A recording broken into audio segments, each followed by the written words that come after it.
Welcome guys, आपका फिर से स्वागत है एक नई क्लास के साथ। और आज की इस क्लास में हम जो यहाँ पर डिस्कस करने जा रहे हैं वो बात करेंगे पशुपालन विज्ञान के कुछ इंपॉर्टेंट क्वेश्चंस, अर्थात टॉप 10 यहाँ पर क्वेश्चंस को लिया गया है जो कि अक्सर आपको एग्जाम में पूछे जाते हैं। ठीक है, तो क्लास को स्टार्ट करने से पहले आपके साथ साथ आपके फ्रेंड भी इस क्लास का बेनिफिट ले पाए, इसलिए वीडियो को ज़्यादा से ज़्यादा शेयर करें। ठीक है, साथ साथ आप कमेंट सेक्शन में अपने जवाब भी यहाँ पर दे सकते हो और हम यहाँ पर अपने क्वेश्चंस को स्टार्ट कर रहे हैं। ठीक है, तो जल्दी से शेयर कर दीजिए ताकि ज़्यादा से ज़्यादा क्लास को अटेंड कर पाए।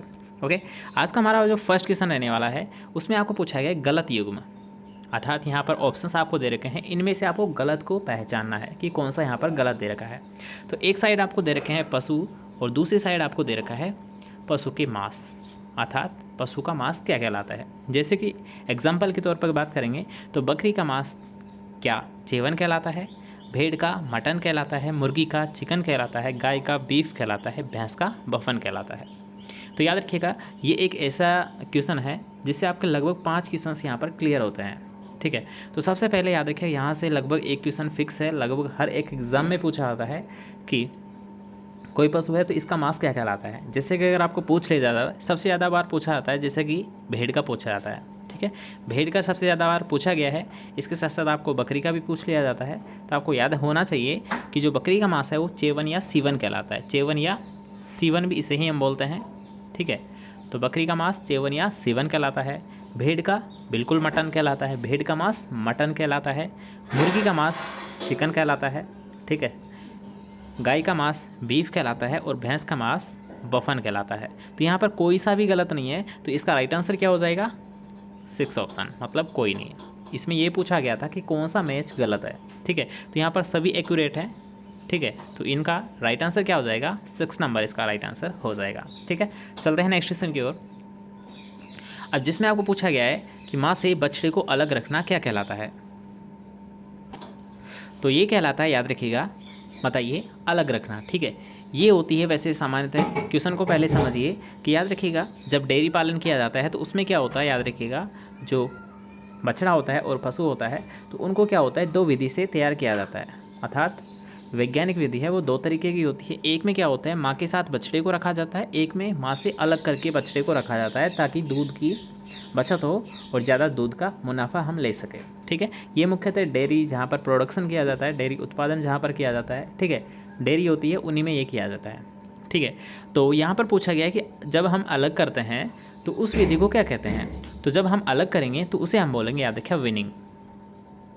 जब अलग रखा जाता है माँ से बछड़े को तो उस विधि को हम क्या कहते हैं, विनिंग। तो इसका राइट आंसर तो क्या हो जाएगा, बी ऑप्शन इसका राइट आंसर हो जाएगा।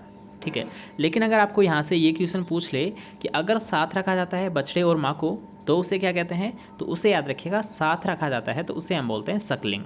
याद रखिएगा, अगर साथ रखा जाता है तो उसे तो हम कहेंगे सकलिंग और अगर अलग रखा जाता है तो उसे हम कहेंगे विनिंग।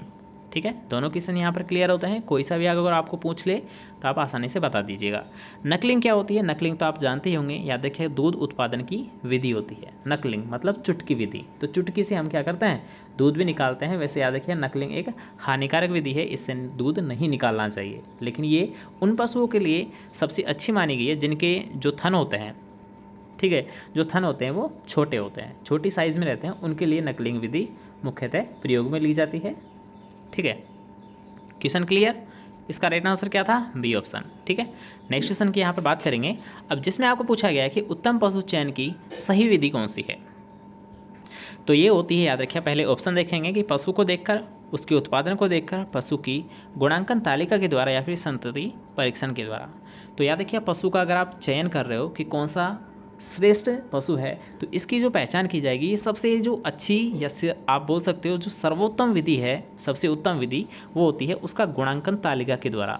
अर्थात याद रखिए अलग अलग पशु को हम क्या करते हैं, इसमें मार्क्स देते हैं। जैसे कि आपके 10th-12th में मार्क्स आते हैं, सभी में आप जैसे पास करते हो, जैसे कि कोई फर्स्ट आता है, कोई सेकंड आता है, कोई थर्ड आता है। ठीक है, डिवीजन में डिवाइड है, उसी प्रकार से हम क्या करते हैं, याद रखिए पशु होते हैं उनका हम सिलेक्शन करते हैं फर्स्ट, सेकंड और थर्ड में। अर्थात जैसे कि आप बोल सकते हो 0 से 50 नंबर देते हैं एक श्रेणी। ठीक है, थोड़ा सा यहाँ पर ध्यान दीजिएगा, 0 से हम 50 भी देते हैं, फिर 50 से हम दे देते हैं 75 के समथिंग, और फिर हम दे देते हैं 75 से 100, अर्थात 3 या 4 श्रेणी में हम इसको डिवाइड कर लेते हैं ताकि हमें जो पशु है उसका श्रेष्ठ हम चुनाव कर सके। ठीक है, तो इसकी सबसे जो सर्वोत्तम विधि मानी गई है पशु के चयन की, वो कौन सी मानी गई है? गुणांकन तालिका, या जिसे हम बोलते हैं स्कोर कार्ड मेथड। कौन सा? Score card method. ठीक है, याद रहेगा। चलिए नेक्स्ट क्वेश्चन यहाँ पर बात करेंगे, ग्रूमिंग किसे कहते हैं? तो ग्रूमिंग का याद रखिए सेकंड नाम आपको पता होना चाहिए कि ग्रूमिंग कहते हैं, याद रखिए, खुरहरा। खुरहरा तो आप जानते होंगे कि जब पशु के खुरहरा किया जाता है, अर्थात जब पशु को क्या होता है, उसकी त्वचा पर कोई मिट्टी या धूल मिट्टी वगैरह रहती है तो उनको क्या किया जाता है। आजकल तो अगर बात करते हैं हम डेयरी पर, जहाँ पर क्या होते हैं ज़्यादा पशु होते हैं तो उनको तो मशीनों से साफ़ किया जाता है, लेकिन छोटी स्तर पर जैसे कि गांव लेवल पर आप बात कर सकते हो, 1-2 भैंस है तो उनको ब्रश से साफ़ किया जाता है। तो वो ब्रश से साफ़ करना ही क्या कहलाता है, या फिर उसे ही हम बोलते हैं ग्रूमिंग या खुरहरा, अर्थात त्वचा को साफ करना। ठीक है, तो इसका राइट आंसर क्या हो जाएगा? ए ऑप्शन इसका राइट आंसर हो जाएगा। Clear question? ठीक है, चलते हैं नेक्स्ट क्वेश्चन की ओर। जसवंत पशु मेला कहाँ पर लगता है? याद रखिएगा जसवंत पशु मेला वैसे आपके सिलेबस में भी ये है, और ये याद रखिए राजस्थान जीके में भी पूछा जा सकता है। काफ़ी अच्छा क्वेश्चन है ये भी। जसवंत पशु मेला कहाँ पर लगता है? तो याद रखिए ये लगता है भरतपुर में। कहाँ पर लगता है? भरतपुर में लगता है। ठीक है, चलते हैं नेक्स्ट क्वेश्चन की ओर। अगर आपको वीडियो पसंद आ रही है तो वीडियो को लाइक कर देना, और इसके साथ साथ शेयर आपको ज़रूर करना है ताकि ज़्यादा से ज़्यादा स्टूडेंटों तक ये क्लास पहुँच पाए। ठीक है, चलिए नेक्स्ट क्वेश्चन की यहाँ पर बात करेंगे कि गर्भित पशु को अतिरिक्त आहार देना क्या कहलाता है? गर्भित पशु को अतिरिक्त आहार देना क्या कहलाता है? एक तो दिया जाता है उसको जीवन निर्वाह के लिए, और एक दिया जाता है उसे, याद रखिएगा, प्रेगनेंसी के टाइम पर उसे एक्स्ट्रा खाना दिया जाता है, तो उसे हम क्या कहते हैं? तो उसे हम कहते हैं, याद रखिएगा, फलसिंग। और जी ये फलसिंग की क्रिया होती है मुख्यतः किस जानवर में की जाती है? तो ये की जाती है मुख्यतः, याद रखिएगा, भेड़ में की जाती है। किस में की जाती है? भेड़ में की जाती है। और वैसे सामान्यतः ये सभी में ही की जाती है, लेकिन सामान्यतः है मतलब सबसे ज़्यादा किस में कॉमन है? ये भेड़ में है। ठीक है, और अगर बात करेंगे ये कब दिया जाता है अतिरिक्त आहार, तो ये दिया जाता है ड्राई पीरियड।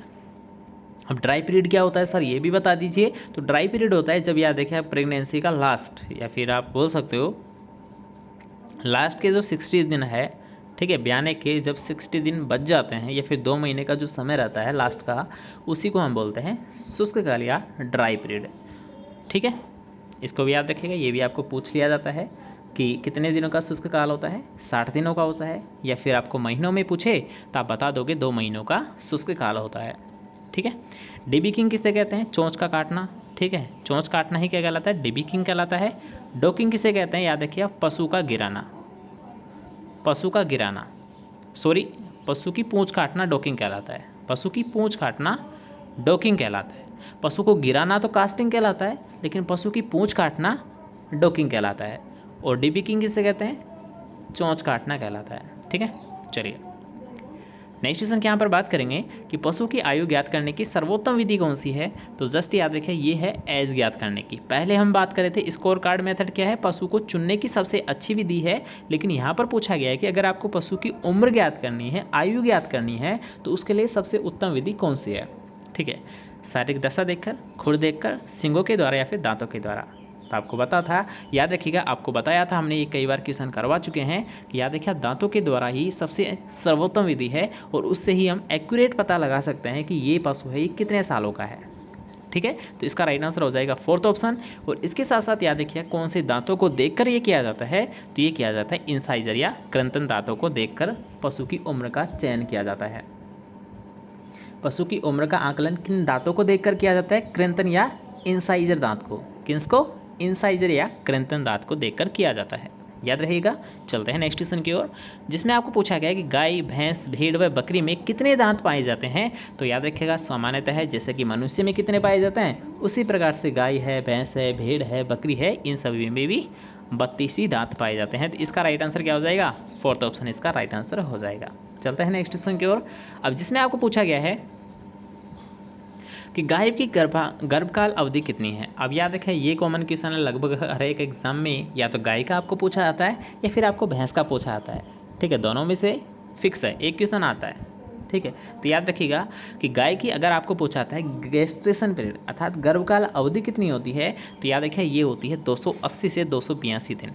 280 से 282 दिन, ठीक है। जैसा भी आपको ऑप्शन में देखने को मिले, तो यहाँ पर है 280 दिन, तो इसका राइट आंसर क्या हो जाएगा, इसका बी ऑप्शन राइट हो जाएगा, ठीक है। अगर आपको बात पूछा जाता है गाय का, तो गाय का होता है 280 से 282 दिन। लेकिन अगर आपको पूछा जाता है भैंस का, तो भैंस का गर्भकाल कितना होता है, 310 दिन होता है। अब याद रखिए 310 दिन से लेकर 315 दिन, ठीक है, प्लस माइनस 315 दिन। भैंस का होता है 310 से 315 दिन और गाय का होता है 280 से 282 दिन, याद रहेगा। इसके साथ साथ एक और को याद करते चलिए कि भेड़ का गर्भकाल कितना होता है, तो भेड़ का होता है, याद रखिए सबसे कम होता है लगभग, ठीक है, जो आपके सिलेबस में उसमें सबसे कम इसी का होता है, भेड़ का ही ये होता है 156 दिन, या फिर आपको 157 दिन भी देखने को मिल जाता है। तो याद रखिए 156 से 157 दिन किसका होता है, भेड़ का गर्भकाल होता है। किसका होता है, भेड़ का गर्भकाल होता है, याद रहेगा। याद रखना इनको, आपको कोई सा भी एग्जाम्पल पूछ सकता है। एक और क्वेश्चन यहाँ पर याद कर लीजिए कि जो चिकन है अर्थात मुर्गी है, तो उसके अंडे से चूजे निकलने में कितना दिन का समय लगता है, अंडों से चूजा निकलने में, तो ये निकलता है, याद रखिए 21 दिन बाद में, 21 दिन का समय लगता है। अंडे से चूजे निकलने में 21 दिन का समय लगता है। नेक्स्ट क्वेश्चन है, और आज का हमारा लास्ट क्वेश्चन रहेगा कि समूह में हीट, ठीक है, मद मतलब हीट पीरियड ज्ञात करने के लिए किस पशु का चयन किया जाता है, अर्थात जिसका प्रयोग किया जाता है जिस पशु का, उसे हम क्या कहते हैं। अर्थात यही क्वेश्चन यहाँ पर पूछा गया है कि कोई मान लीजिए कोई समूह है जिसे हम बोलते हैं कर्ड भी बोलते हैं, हर्ड बोलते हैं, कर्ड नहीं हर्ड बोलते हैं, ठीक है, झुंड जिसे हम बोलते हैं। अगर झुंड में कोई ऐसा पशु है, कोई ऐसा मादा पशु है जो उसके हीट पीरियड में चल रहा है, तो इस हीट पीरियड को पहचानने के लिए हम क्या करते हैं, एक पशु का यूज़ करते हैं। उस पशु को क्या कहते हैं, यही तो पूछा गया है। तो याद रखिएगा, आपको मैंने बताया था पिछली क्लासों में कि उसे हम क्या करते हैं, बधियाकृत कर देते हैं। क्यों, क्योंकि उसका प्रयोग ही क्या है, मद में आई हुई मादाओं का पहचान करने के लिए, ठीक है। तो उसे हम क्या बोलते थे, उसे हम बोलते थे टीजर बुल। क्या बोलते थे हम उसे, टीजर बुल, जिसे हम बधियाकृत कर देते थे। क्यों, क्योंकि उसका प्रयोग ही क्या है, झुंड में आई हुई मादा पशुओं के मद अर्थात हीट पीरियड का पता लगाने के लिए टीजर बुल का प्रयोग किया जाता है। तो इसका राइट आंसर क्या हो जाएगा, बी ऑप्शन इसका एक्यूरेट मतलब राइट आंसर हो जाएगा, ठीक है। तो आई थिंक आज की क्लास आपको अच्छी लगी होगी। अगर आपको क्लास अच्छी लगी है तो वीडियो को लाइक कर देना, और आपको सबसे ज़्यादा शेयर करना है। लाइक करो डिसलाइक करो आपकी मर्ज़ी, लेकिन आपको शेयर ज़्यादा से ज़्यादा करनी है ताकि आपके एग्रीकल्चर के जितने भी यहाँ पर दोस्त हैं उन तक ये वीडियो पहुँच जानी चाहिए, ठीक है। आप इस वीडियो को शेयर भी कर सकते हो, इस वीडियो को लिंक को व्हाट्सएप की, ठीक है, स्टेशन पर भी कॉपी पेस्ट कर सकते हो, ताकि वहाँ से या फिर आपकी जो भी व्हाट्सएप ग्रुप है वहाँ पर भी शेयर कर सकते हो, ताकि ये क्वेश्चंस उनको भी क्लियर हो जाए, ठीक है। आई थिंक आपको क्लास के साथ ही सारे क्वेश्चंस याद हो गए होंगे।